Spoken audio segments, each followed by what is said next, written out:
Welcome, and today I'm going to tell you about Tenable's new exposure signals feature in Tenable 1 and specifically within the inventory application.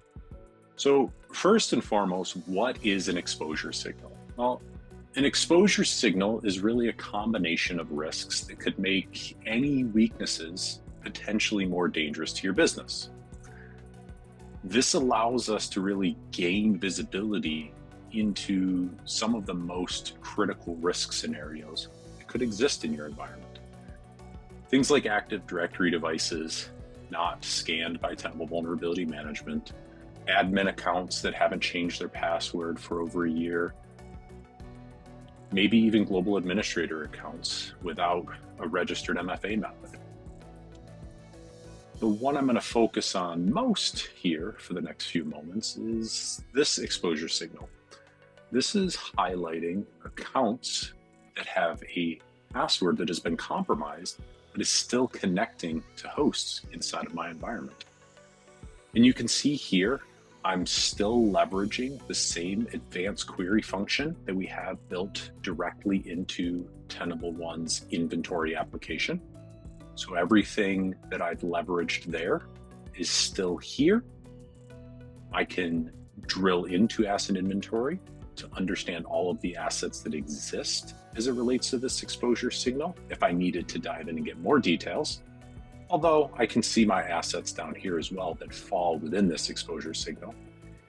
And more importantly, I really get to trend these signals over time. So if I choose something that has a few more violations, I can see that there have been significant upticks in certain timeframes in my environment based on the trending line. Tenable has created dozens of exposure signals that will identify and show you violations that exist in your environment.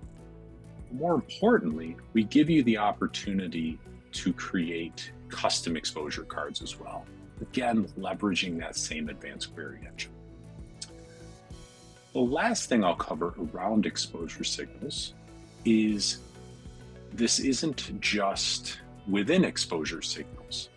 Similar to Lumen Exposure View, attack path analysis, I can drill into an asset and see where all of those relationships happen. So if I wanted to see the attack paths for this asset, or the exposure cards for this asset, or even the exposure signals for this asset, I can see that there are no default exposure signals that Tenable has created that this asset is a part of, but I can see that my custom exposure signals have picked this up in the Windows servers that are publicly exploitable. So that's a little bit about Tenable's new exposure signals functionality within Tenable 1 and specifically the inventory application. Thanks and take care.